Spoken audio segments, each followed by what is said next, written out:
first quarter scoring hasn't gotten better since the bye week, and yet they've won 8 straight games, and they've beaten a team like the Bengals who puts up a lot of points. They've beaten the Baltimore Ravens this past week. They beat the LA Rams, right, without having this great first quarter offensively.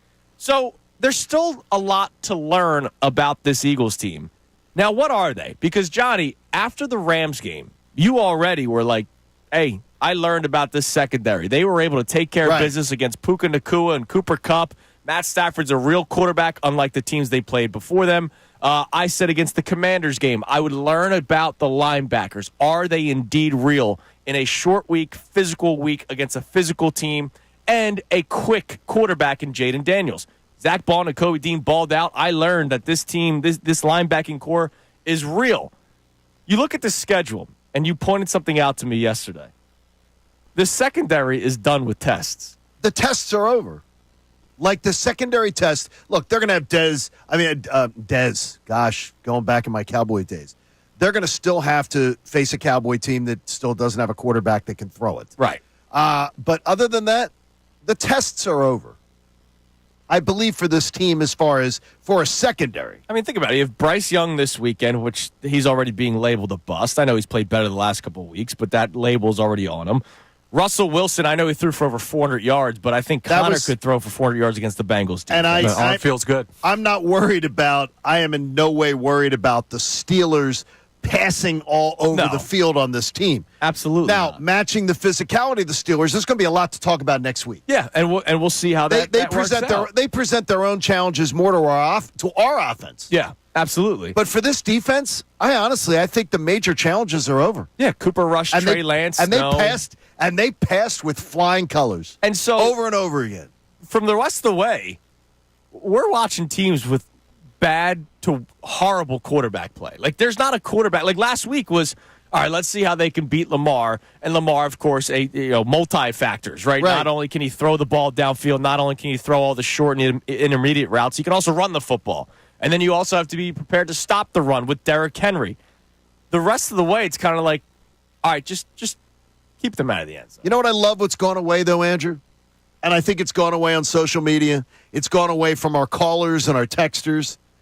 Well, I need to see them do this. I need to watch this team do that. No. Those talking points for the last few weeks are gone. Except for the first quarter points. We got that. We still got that earlier in the week. That's something to work. By the way, I'll trumpet that too. Yeah. I think it's something worth talking about. But to me, right now, you're talking about a blemish on a really attractive woman. Yeah. You're saying, man, but she's got that little like zit on her forehead. No, she's beautiful. So just say it. They're beautiful. And it's just a matter of fine-tuning and getting things fixed over these next 3 games. Not 5, 3. Yeah, because toward the last 2 weeks, I don't think the last 2 are going to mean much. Yeah, exactly. So our question today to start, what can we still learn about this football team? Like, at this point, I think we feel pretty good about the secondary, no matter who they're playing. We feel pretty good about the defensive line, whether it's a run-first offense or a pass-first offense. They're getting to the quarterback. They're not letting Derrick Henry, of all people, run all over them. So, like, the defense, I feel pretty good saying there's no more questions about that. Could you create more turnovers? Could that be something we see more in the last 5 games where the turnover numbers go up? Could we see the Eagles win, and I believe it's coming Sunday? I think Sunday is the laugher. Like the 17-point victory? Yeah.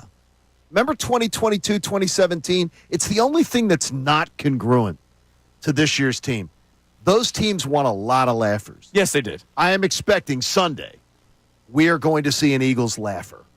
I really do. I like that. I think they're going to make Bryce Young look every bit the rookie that he looked. I said earlier in the week, mentality. I'm expecting if you have Eagles defense/special teams on your fantasy football team, you're feeling good. I'm expecting them to get a touchdown at some point. Somebody's going to score a touchdown, either a pick six, a fumble recovery for a touchdown, or it's going to be a punt return. You realize the genesis of our conversations, though, for the Eagles now.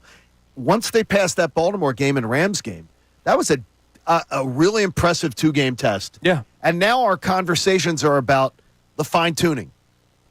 But what's the little thing we want them to get better at?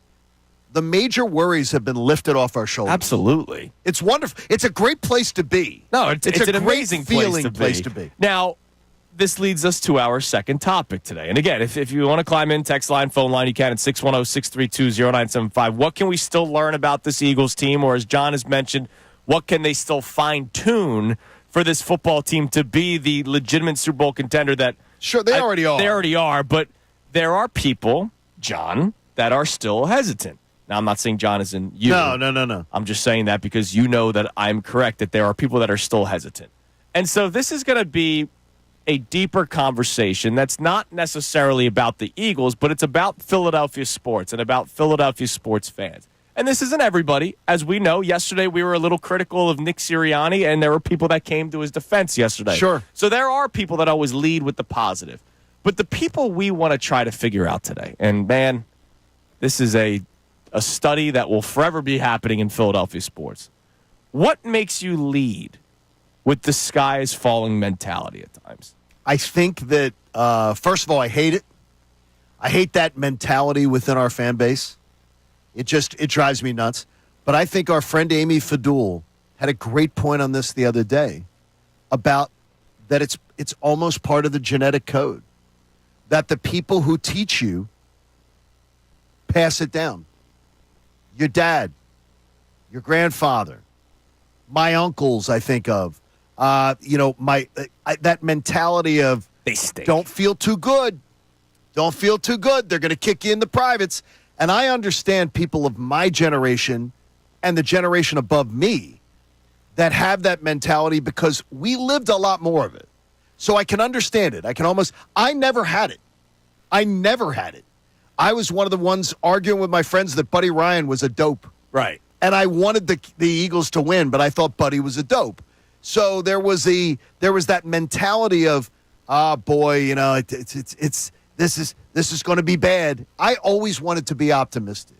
And I think that it comes as part